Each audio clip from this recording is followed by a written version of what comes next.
মানুষ হঠাৎ বদলে যায় না। তুমি শুধু একটু দেরিতে বুঝতে পারো যে মানুষটা তোমার হাসির কারণ ছিল সে অনেক আগেই তোমার কান্নার কারণ হয়ে গেছে। সবচেয়ে ভয়ঙ্কর অনুভূতি জানো কি? যখন তুমি কারো মেসেজের অপেক্ষায় রাত জাগো আর সে অনলাইনে থেকেও তোমাকে এড়িয়ে যায়, তখন বুকের ভেতর একটা প্রশ্ন বারবার ঘুরতে থাকে, আমি কি সত্যি এতটাই অপ্রয়োজনীয় হয়ে গেছি?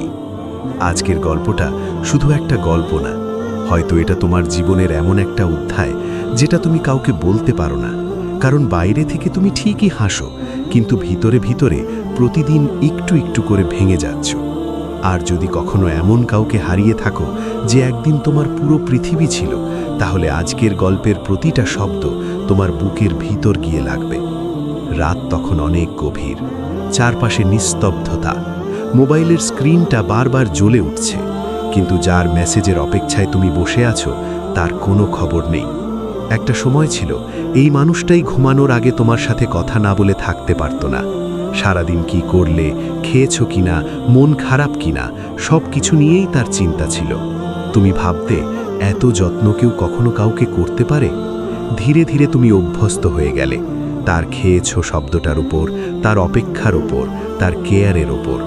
তারপর একদিন বুঝলে মানুষের অভ্যাসই সবচেয়ে বড় নেশা, কারণ যেদিন সেই মানুষটা বদলে যেতে শুরু করলো, তুমি তখনও আগের মতোই তাকে বিশ্বাস করছিলে। প্রথমে রিপ্লাই আসতে দেরি হতো, তারপর অজুহাত বাড়তে লাগলো, ব্যস্ত ছিলাম, ঘুমিয়ে গেছিলাম, মুড ভালো না। আর তুমি প্রতিটা অজুহাতকে সত্যি মনে করে নিজেকেই বোঝাতে থাকলে, কারণ তুমি হারানোর ভয় পেতে শুরু করেছিলে। সবচেয়ে অদ্ভুত ব্যাপার কি জানো? যখন কেউ তোমাকে অবহেলা করতে শুরু করে, তখন তুমি তাকে আরও বেশি ভালোবাসতে শুরু করো, কারণ তোমার ভিতরে তখন একটা যুদ্ধ চলে। আগের মতো সব ঠিক হয়ে যাবে, কিন্তু সব ঠিক হয় না। একদিন তুমি খেয়াল করলে তুমি একা একাই সম্পর্কটা বাঁচিয়ে রাখার চেষ্টা করছো। তুমি লম্বা লম্বা মেসেজ লিখছো, ওপাশ থেকে শুধু আসছে। তুমি মন খারাপ নিয়ে অপেক্ষা করছো, আর সে নিশ্চিন্তে অন্য কোথাও ব্যস্ত। তবুও তুমি ছাড়তে পারছো না, কারণ মানুষ ভালোবাসার মানুষটাকে না, তার সাথে জড়িয়ে থাকা স্মৃতিগুলোকে বেশি ভালোবাসে। তোমার মনে পড়তে থাকে রাত জেগে কথা বলা, হঠাৎ করে ফোন দিয়ে বলা তোমাকে খুব মনে পড়ছে, ছোট ছোট ঝগড়া, আবার মান অভিমান শেষে একসাথে হাসা, এসব স্মৃতি মানুষকে শেষ করে দেয়। একটা সময় পরে তুমি বদলে যেতে শুরু করলে। আগের মতো হাসতে পারো না, কাউকে বিশ্বাস করতে ইচ্ছে করে না, মোবাইল হাতে নিলেই বুক ধড়ফড় করে।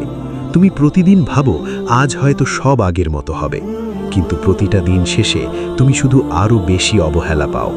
সবচেয়ে বেশি কষ্ট তখন হয় যখন তুমি বুঝতে পারো তুমি যার জন্য নিজের সব কিছু বদলে ফেলেছিলে, সে তোমাকে হারানোর ভয়টাই কখনো পায়নি। তুমি রাত জেগে কেঁদেছ, আর সে নিশ্চিন্তে ঘুমিয়েছে।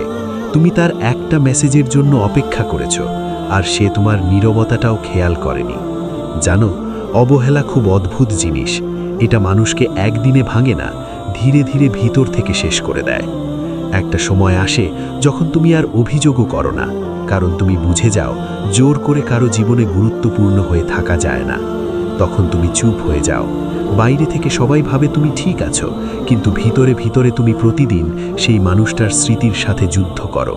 রাতে ঘুম আসে না, পুরনো চ্যাট পড়তে ইচ্ছে করে, পুরনো ভয়েস শুনতে ইচ্ছে করে, কিন্তু তুমি জানো এসব শুধু তোমাকে আরও দুর্বল করবে।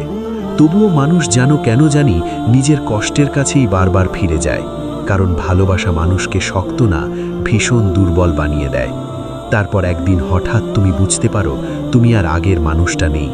তুমি অনেক শান্ত হয়ে গেছো, অনেক কম কথা বলো, কারো কাছে নিজের অনুভূতি প্রকাশ করতে ভয় পাও, কারণ তুমি শিখে গেছো সবাই অনুভূতির মূল্য দিতে জানে না।